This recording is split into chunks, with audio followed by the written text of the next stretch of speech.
Attack playthrough series. We are playing Barbarossa, Kiev to Rostov, 1941.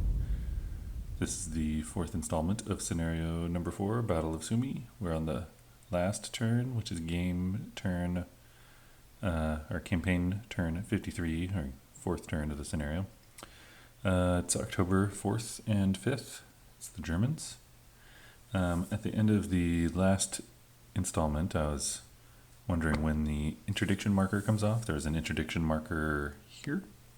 It comes off during the game turn interphase, which is what you do, basically the bookkeeping at the end of a turn. So it's gone. So we'll go ahead and process the strategic segment. Weather determination phase, well, it's fixed at dry. No supply determination phase, no replacements phase. Reinforcement phase, there are no reinforcements. Air readiness phase. German units in the flown box. The dummy unit moves to the ready box.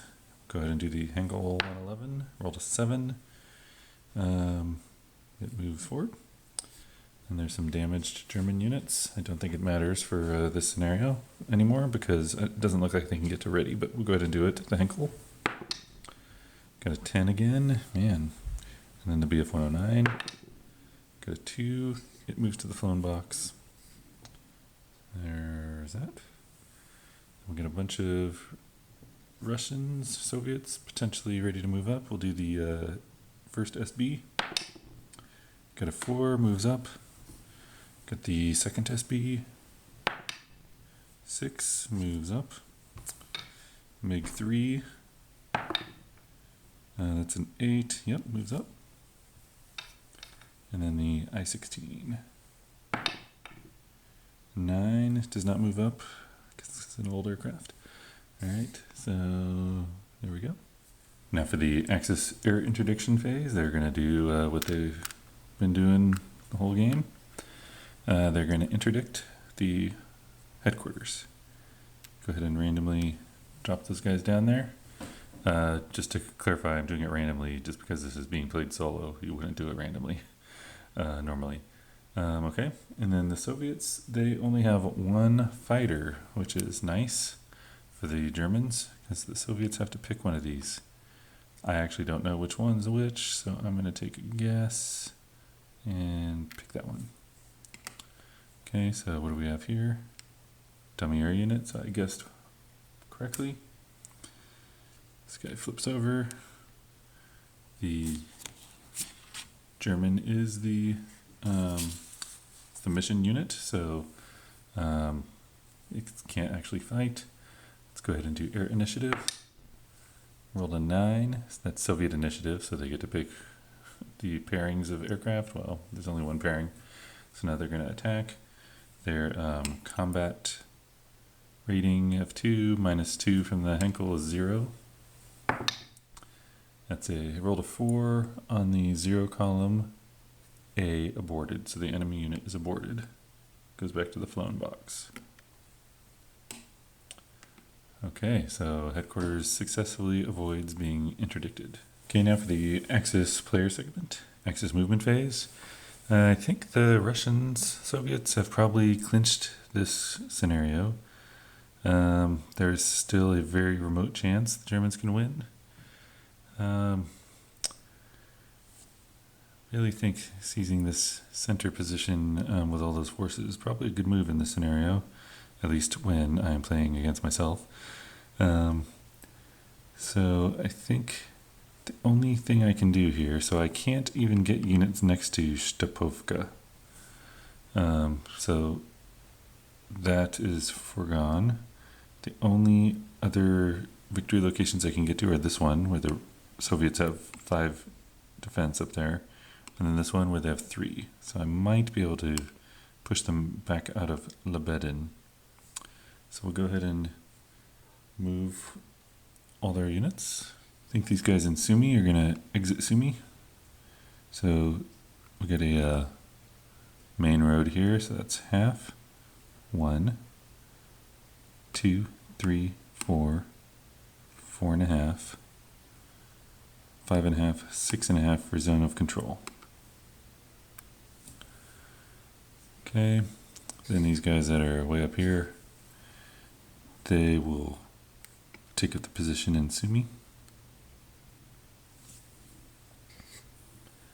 And I'm pretty sure the only other unit that can assist in the attack on Lebedin is 16th Motorized. It's got movement of 9. So we'll go ahead and go half, 1, 2, 3, 4, 4.5, 5.5. Okay, then we got 10th Motorized over here. It's on a victory location, so it's going to stay there. These guys just not in a good spot, so I think they need to be in range of this so they can react into there if the Soviets attack, and also be in a position to protect Lipovka Dolina. Now there's some Soviet cavalry down here, so they could potentially sacrifice a unit or to block the Soviets. I think they'll do that. So this guy's going to go 1, 2 to cross the river, 3 into clear, 4 into zone of control. Then I think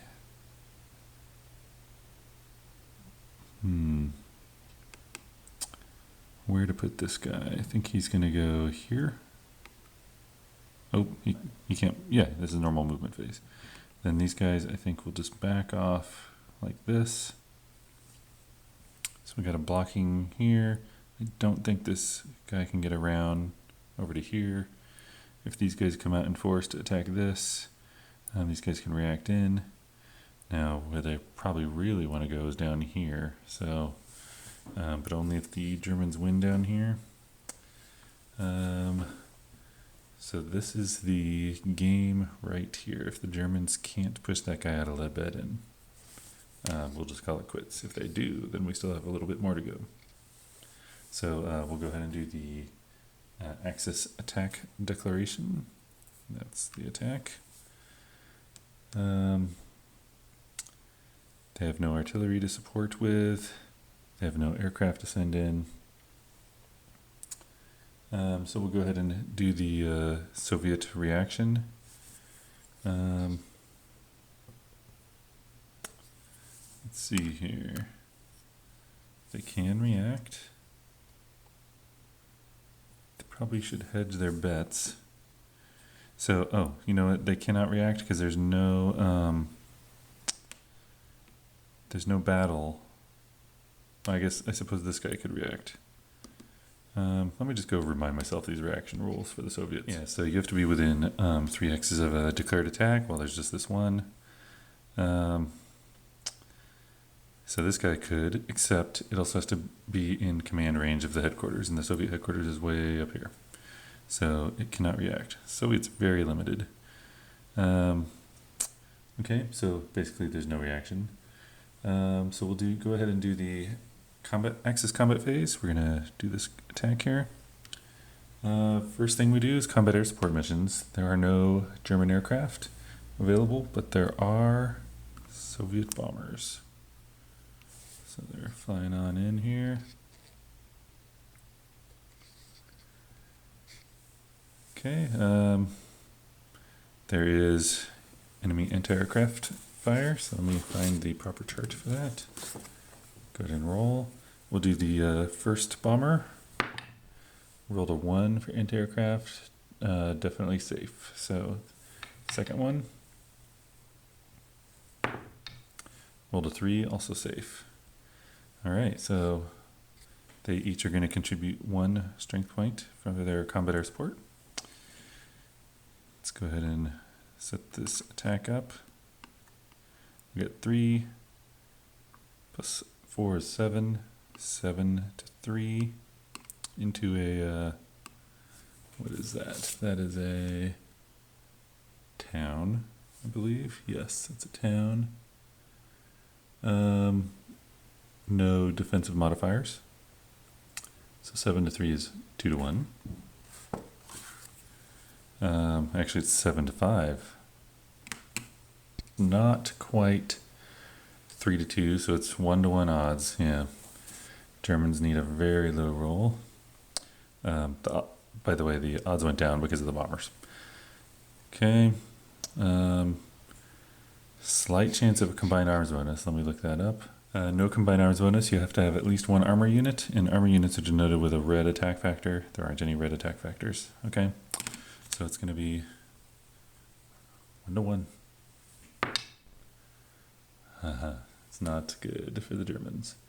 8 on the 1 to 1 is retreat. Let's go ahead and fly these bombers back. Flown box. These guys have to retreat 2. Let's go 1, 2. And these guys will retreat 2 up this way. These guys hold them off. There's no more German combat available for the remainder of the turn. And so let's just double check if prove the Soviets won. The Germans have 1, 2,